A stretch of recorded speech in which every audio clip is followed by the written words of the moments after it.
Assalamualaikum warahmatullahi wabarakatuh. Kami dari kelompok 3 akan mempresentasikan hasil tugas kami untuk mata kuliah Fikih Muamalah yang berjudul Akad Syirkah dan Hiyar. Sebelumnya izinkan saya memperkenalkan anggota kelompok 3. Saya sendiri Alfiatun Nining Sumaroh, NIM 2007211000156. Yang kedua Rifaqiatul, NIM 2007221100136. Yang ketiga RA Adisti Nur Fatimah, NIM 2007221100150. Di sini saya akan menerangkan mengenai konsep dasar akad syirkah. Pertama yaitu pengertian syirkah. Secara bahasa, syirkah berasal dari bahasa Arab yang artinya bersekutu. Secara bahasa, syirkah berarti al-ihtilat atau percampuran, dalam artian persekutuan dua hal atau lebih, sehingga antara masing-masing sulit dibedakan. Seperti persekutuan hak milik atau perserikatan usaha. Yang dimaksud dengan percampuran di sini adalah seseorang mencampurkan hartanya dengan harta orang lain sehingga tidak mungkin untuk dibedakan. Sedangkan secara terminologis, menurut hukum ekonomi syariah adalah kerjasama antara dua orang atau lebih dalam satu permodalan, keterampilan atau kepercayaan dalam usaha tertentu dengan pembagian keuntungan berdasarkan nisbah. Selanjutnya yaitu dasar hukum syirkah. Dasar hukum syirkah dibagi menjadi 3. Yang pertama yaitu Al-Quran. Dasar perserikatan Al-Quran ini dapat dilihat dalam ketentuan Al-Quran surat As-Sad ayat 24. Di dalam surat As-Sad ayat 24 terdapat kata yang menjelaskan mengenai kebolehan perkongsian dan larangan untuk menzalimi mitra kongsi. Yang kedua yaitu Al-Hadis. Dalam hadis riwayat Nasa'i menerangkan bahwa syirkah menunjukkan kebolehan, bahkan motivasi untuk melakukan perkongsian dalam perniagaan, tanpa adanya pengkhianatan dari salah satu atau kedua belah pihak, karena di dalamnya terdapat tolong-menolong, dan yang terakhir yaitu ijma', yang dimana umat Islam setuju bahwa syirkah diperbolehkan, hanya saja mereka berbeda pendapat mengenai jenisnya. Selanjutnya yaitu rukun dan syarat syirkah. Pertama, rukun syirkah. Rukun syirkah ada 2, yaitu ijab dan qabul.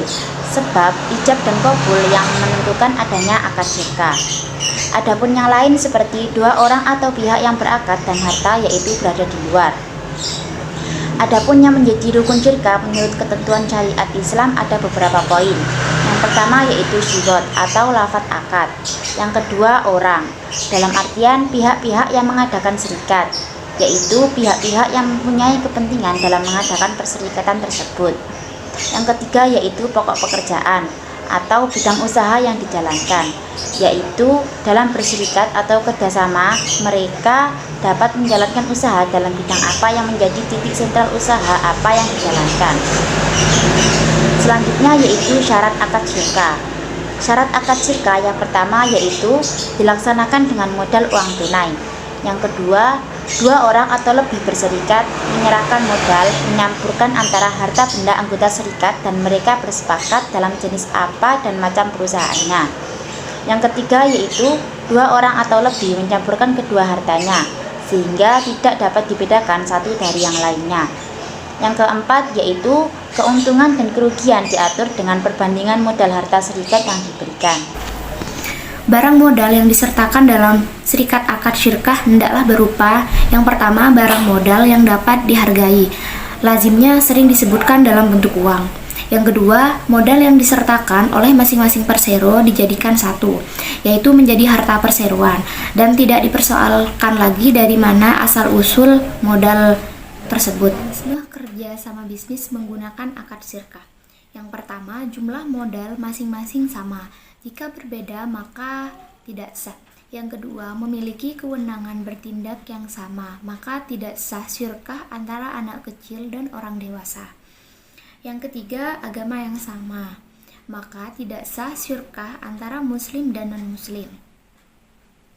Yang keempat, masing-masing pihak dapat bertindak menjadi pejamin bagi yang lain atas apa yang dibeli atau dijual. Yang kelima, pihak-pihak yang berserikat cakap dalam bertindak sebagai wakil. Yang keenam, modalnya berbentuk uang tunai. Yang ketujuh, jumlah modal jelas. Yang kedelapan, diserahkan langsung kepada pekerja atau pengelola dagangan itu setelah akad disetujui. Pembagian keuntungan diambil dari hasil perserikatan atau kerjasama, itu bukan dari harta yang lain. Baik, setelah rekan saya menjelaskan mengenai konsep dasar akad syirkah, rukun dan syarat akad syirkah, maupun mekanisme dalam bisnis dalam akad syirkah, selanjutnya saya akan menjelaskan atau membacakan di samping ini mengenai studi kasus dari akad syirkah itu sendiri. Yang pertama di sini ada proses akad syirkah, yaitu di desa negeri Keraton terdapat 2 orang warga yang menciptakan atau membentuk akad syirkah atau kerjasama di bidang perbengkelan.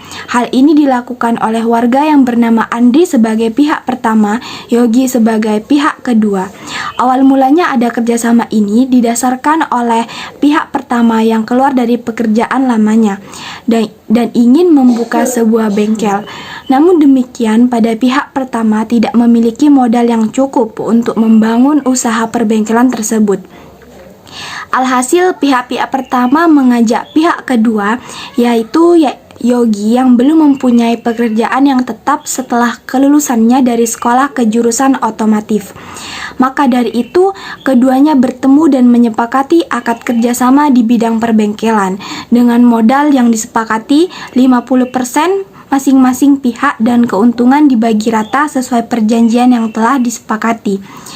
Begitu juga mereka sepakat akan menghitung hasil laba, keuntungan dan kerugian secara bersama yang kemudian akan dibagi di saat perhitungan dimulai. Oke, selanjutnya setelah dari proses akad syirkah, ternyata kerjasama ini tidak berjalan secara lancar atau secara mulus, melainkan terjadi kesalahan yang ditimbulkan oleh pihak pertama, di mana kerjasama ini hanya berlangsung selama 3 bulan hingga pada akhirnya tepatnya bulan keempat terjadi pelanggaran yang dilakukan sepihak oleh pihak pertama seperti perhitungan hasil usaha, yaitu keuntungan maupun kerugian diambil alih oleh pihak pertama tanpa adanya musyawarah dari kedua belah pihak.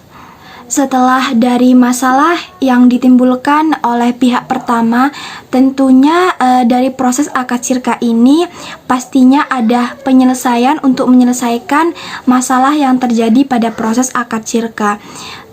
Di sini penyelesaiannya yaitu saksi beserta pihak pertama dan kedua melakukan musyawarah untuk meluruskan dan mengklarifikasi mengenai pelanggaran yang terjadi, apa, mengapa, dan bagaimana pelanggaran itu bisa terjadi.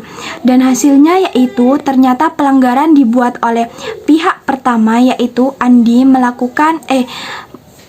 mengaku bahwa sebagai pihak pertama menilai bahwa Yogi sebagai pihak kedua dari segi kemampuan dalam hal perbengkelan berada di bawahnya.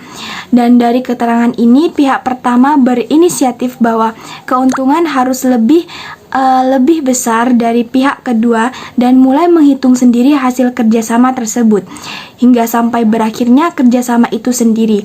Hal ini membuktikan bahwa telah berakhirnya akad kerjasama dari kedua belah pihak dan mereka memilih untuk membuka usahanya masing-masing. Selanjutnya yaitu konsep dasar akad syar. Pengertian khiyar. Khiyar adalah pilihan untuk melanjutkan jual beli atau membatalkannya karena terdapat cacat terhadap barang yang dijual, atau ada perjanjian pada waktu akad, atau juga karena sebab ada kendala yang lain.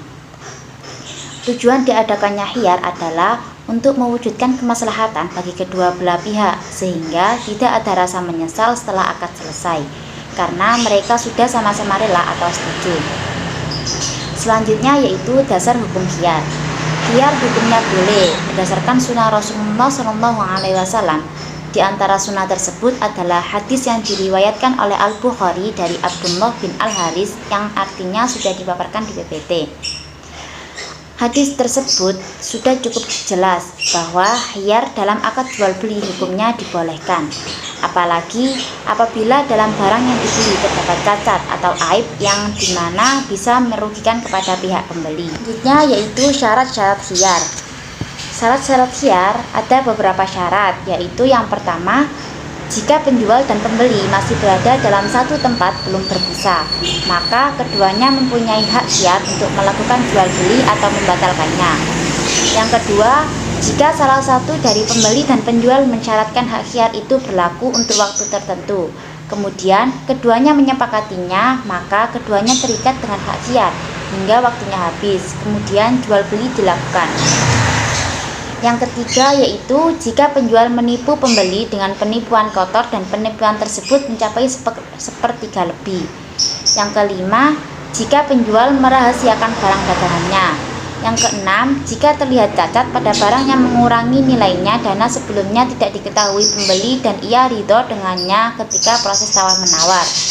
Yang ketujuh, jika penjual dan pembeli tidak sepakat dengan harga suatu barang atau sifatnya. Dan yang terakhir yaitu jika penjual dan pembeli tidak sepakat, sedang barang dagangannya ada dan tidak ada bukti. Mekanisme kerjasama bisnis menggunakan akad khiyar. Pertama, dari segi subjek akad atau para pihak yang membuat perjanjian.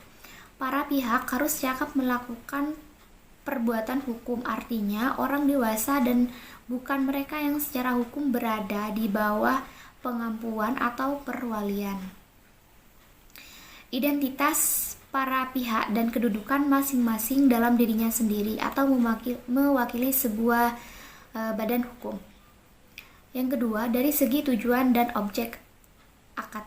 Disebutkan dengan jelas tujuan dari dibuatnya akad tersebut dan yang telah dijelaskan oleh ajaran Islam.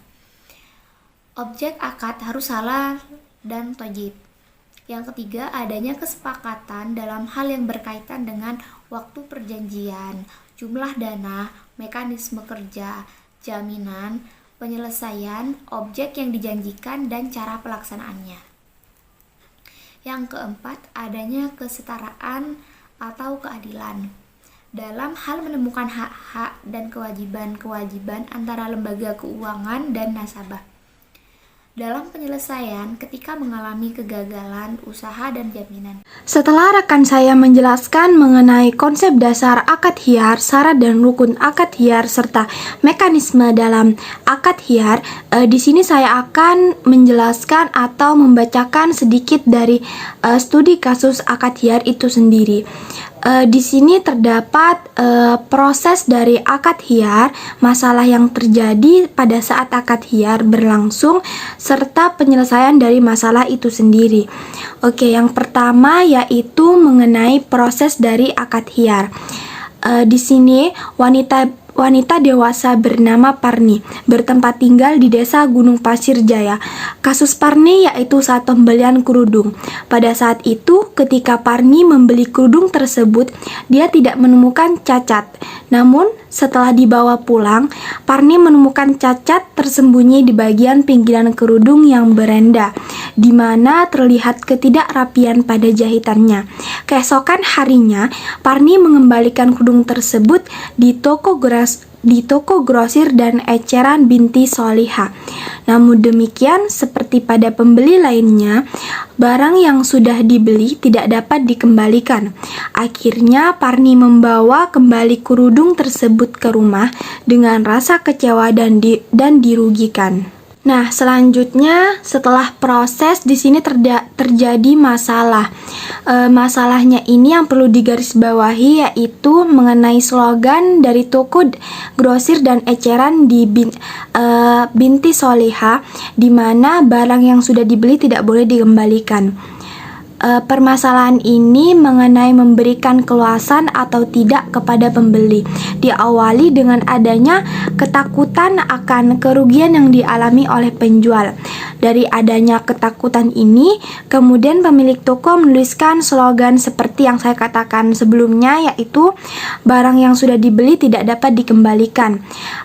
Alasan penjual mengembalikan barang yang sudah dibeli akan menghambat sirkulasi dan pembukuan keuangan, karena uang yang sudah masuk langsung dibukukan dan digunakan untuk menyetok barang. Pada umumnya, pelaku usaha lebih mementingkan profit atau keuntungan ketimbang menerapkan prinsip syariah, karena kekhawatiran yang dirasa penjual jika menerapkan asas-asas muamalah dalam jual beli akan menimbulkan kesulitan sehingga akan mendatangkan kerugian bagi usaha mereka. Nah, selanjutnya yang terakhir yaitu penyelesaian dari masalah sebelumnya.